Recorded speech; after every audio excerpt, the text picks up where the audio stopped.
Hello friends, ನಮಸ್ತೆ. ವರಲಕ್ಷ್ಮಿ ಕಿಚನ್ಗೆ ಸ್ವಾಗತ. ಈಗ ನಾನು ಉಸ್ತಿಕಾಯಿ ಚಟ್ನಿ ಮಾಡ್ತಾ ಇದ್ದೀನಿ. ಈ ತರ ಉಸ್ತಿಕಾಯಿ ಮಾರ್ಕೆಟಲ್ಲಿ ಹಳ್ಳಿ ಕಡೆ ಎಲ್ಲ ಸಿಗುತ್ತೆ. ಇದು ಉಸ್ತಿಕಾಯಿ ಹೆಲ್ತ್ಗೆ ತುಂಬಾನೇ ಒಳ್ಳೇದು. ಇದು ಇದರಲ್ಲಿ ಚಟ್ನಿ ಮಾಡೋದು ಹೇಗೆ ಅಂತ ತೋರಿಸ್ತೀನಿ. ಎಲ್ಲ ಒಂದೊಂದೇ ಬಿಡಿಸ್ಕೋಬೇಕು.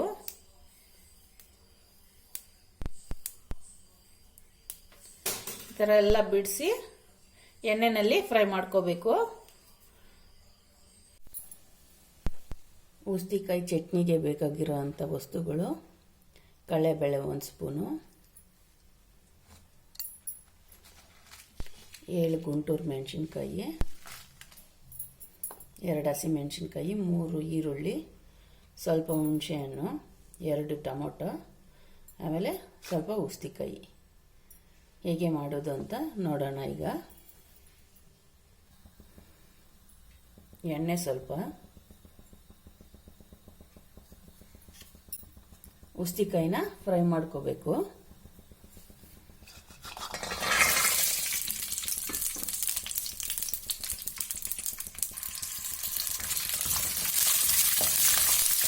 ಹಸಿ ವಾಸನೆ ಹೋಗೋ ತನಕ ಚೆನ್ನಾಗಿ ಫ್ರೈ ಮಾಡ್ಕೋಬೇಕು.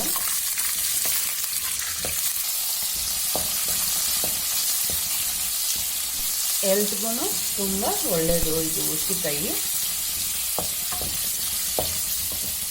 ಟೇಸ್ಟೂ ಚೆನ್ನಾಗಿರುತ್ತೆ. ಈ ಥರ ಕಲರ್ ಚೇಂಜ್ ಆಗಿಬಿಟ್ಟಿರುತ್ತೆ. ಈಗ ಒಂದು ಪ್ಲೇಟ್ಗೆ ಎತ್ಕೊಂಡ್ಬಿಡೋಣ.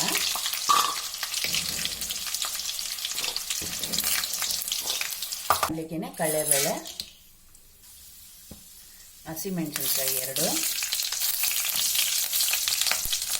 ಗುಂಟೂರು ಮೆಣಸಿನ್ಕಾಯಿ,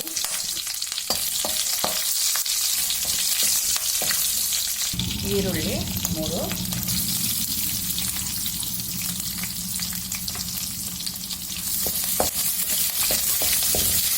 ಲೈಟ್ ಗೋಲ್ಡನ್ ಬ್ರೌನ್ ಬರಬೇಕು.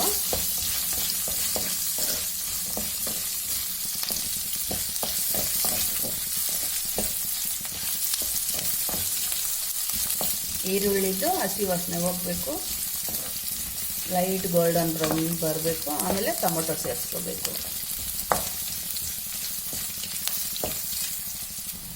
ಈ ಥರ ಲೈಟ್ ಗೋಲ್ಡನ್ ಬ್ರೌನ್ ಬಂದಿದೆ. ಈಗ ಟೊಮೊಟೊ ಸೇರಿಸ್ಕೊಳ್ಳೋಣ. ಟೊಮೊಟೊನು ಹಸಿ ವಾಸನೆ ಹೋಗಿ ಚೆನ್ನಾಗಿ ಫ್ರೈ ಆಗಬೇಕು. ಹುಣಸೆಹಣ್ಣು ಸ್ವಲ್ಪ ಇದಕ್ಕೆ ಸೇರಿಸ್ಕೋಬೇಕು. ಈಗ ಟೊಮೊಟೊ ಮೆತ್ತಗಾಗಿದೆ ನೋಡಿ. ಈ ಥರ ಉಸ್ತಿಕಾಯಿ ಸೇರಿಸ್ಕೊಳ್ಳೋಣ. ಎಲ್ಲ ಚೆನ್ನಾಗಿ ಫ್ರೈ ಮಾಡಿ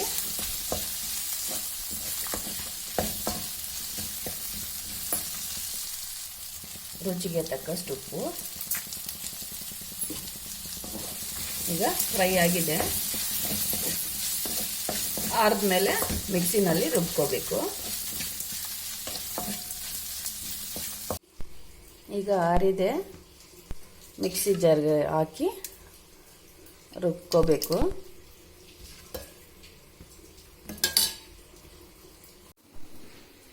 ಸ್ವಲ್ಪನೇ ನೀರು ಹಾಕಿ ರುಬ್ಕೋಬೇಕು ಈ ಥರ. ಈಗ ಇದಕ್ಕೆ ಒಗ್ಗರಣೆ ಮಾಡ್ಕೊಳ್ಳೋಣ. ಸ್ವಲ್ಪ ಎಣ್ಣೆ ಒಗ್ಗರಣೆಗೆ, ಸ್ವಲ್ಪ ಸಾಸಿವೆ, ಸ್ವಲ್ಪ ಕರಿಬೇವಿನ ಸೊಪ್ಪು ಮೇಲೆ ಕೆತ್ಕೊಂಡು ಹಾಕೋಬೇಕು. ಕರಿಬೇವಿನ ಸೊಪ್ಪು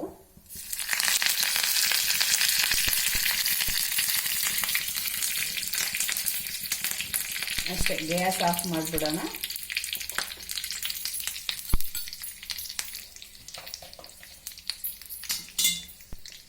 ಒಗ್ಗರಣೆ ಚಟ್ನಿಗೆ ಸೇರಿಸ್ಕೊಳ್ಳೋಣ. ಚಟ್ನಿಗೆ ಒಗ್ಗರಣೆ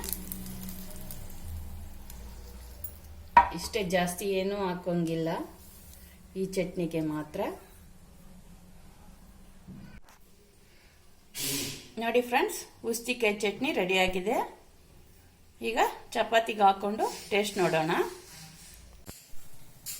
ನೋಡಿ ಫ್ರೆಂಡ್ಸ್, ಉಸ್ತಿಕಾಯಿ ಚಟ್ನಿ ಚಪಾತಿ ಟೇಸ್ಟ್ ನೋಡೋಣ.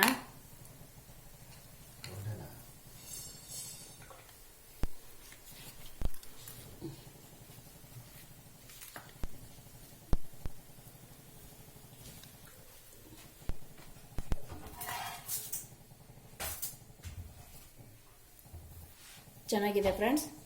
ನೀವು ಈ ಥರ ಮಾಡಿ ತಿನ್ನಿ. ಇಷ್ಟ ಆದರೆ ಲೈಕ್ ಮಾಡಿ, ಶೇರ್ ಮಾಡಿ, ಸಬ್ಸ್ಕ್ರೈಬ್ ಮಾಡಿ. ನನ್ನ ಚಾನಲ್ ನೋಡಿದ್ದಕ್ಕೆ ಧನ್ಯವಾದಗಳು.